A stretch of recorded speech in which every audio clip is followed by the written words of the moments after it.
Introduction: the Roman world sparkled with jewelry. Although most men wore only amulets and rings, women adorned themselves with dazzling arrays of earrings, necklaces, bracelets, and brooches. The quality and materials varied with the wearer's wealth and status. But for Romans of every class, jewelry was a spectacular medium of advertisement and display. In the austerity or poverty of their early history, the Romans had little use for elaborate. A brief history of Roman jewelry. Even into the imperial era, members of some aristocratic families wore only iron rings.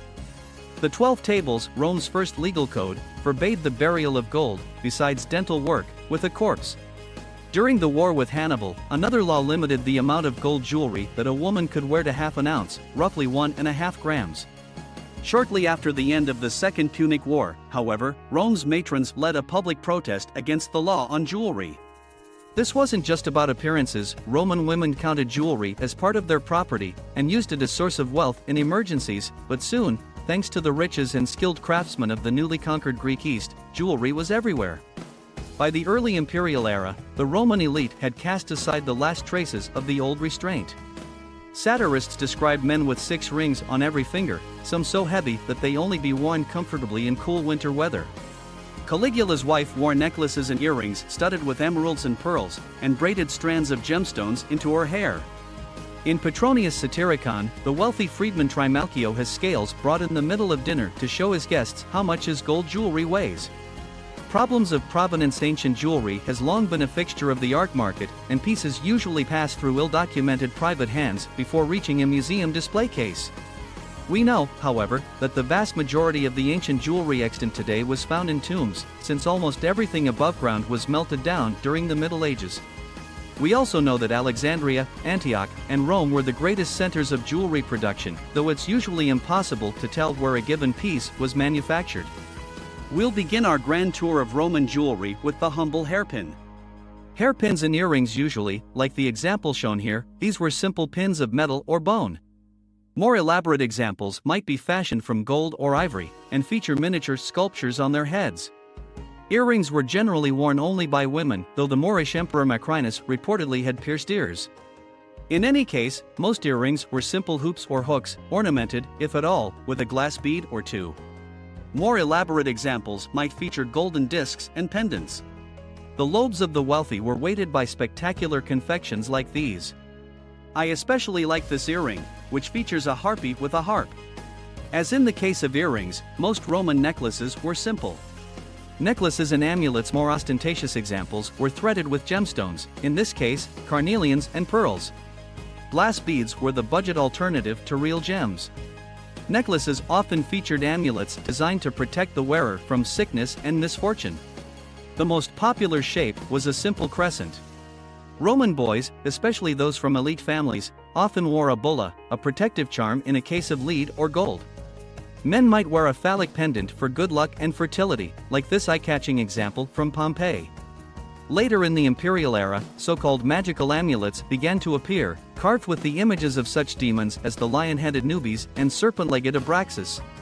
Other necklaces were simply for show, like this elaborate chain with 8 golden aureae in its pendants.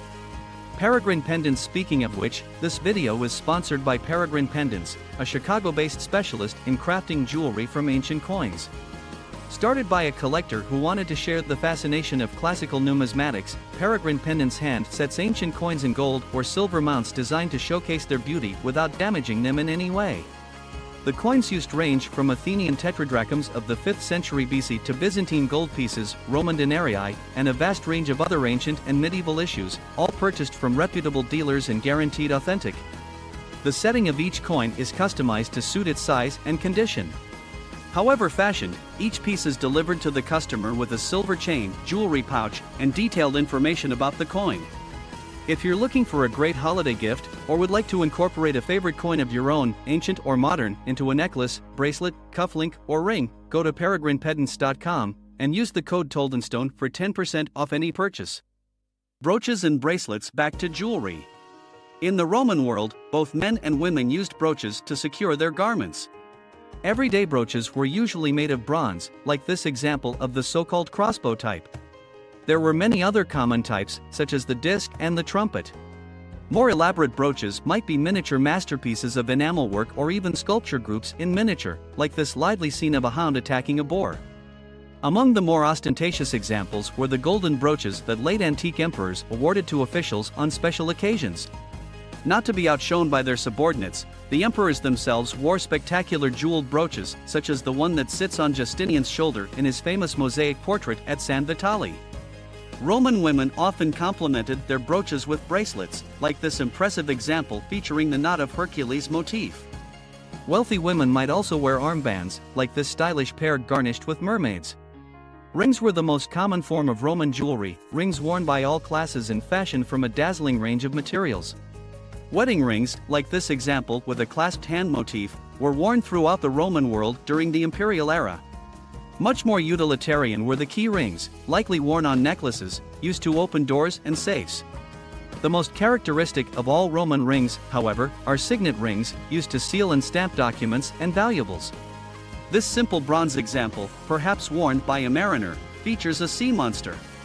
Wealthy Romans commissioned jewelers to engrave the gems in their signet rings. The design might be a stylized portrait of the wearer, as in these cases. Alternatively, a signet ring might bear the image of a god whose protection or patronage the wearer sought, in this instance, Venus. Elaborate examples might feature a scene from myth, such as the contest of Athena and Poseidon. The reigning emperor was a popular choice of insignia, especially for those closely associated with the court. This impressive cameo depicts Augustus. This spectacular ring, carved from a single sapphire, is thought to feature an image of Caesonia, the fourth and final wife of Caligula. If so, it almost certainly belonged either to the emperor himself or to a member of his court. Through the end of the Western Empire and beyond, final thoughts from the imperial family to humble farmers, male and female, young and old, Romans wore jewelry as a mark of status, a measure of wealth, and a means of protection from unseen forces. Even now, relegated to cases in corners of museums, Roman jewelry remains a fascinating conduit into the wealth, craftsmanship, and society of a vanished world. Thanks for watching.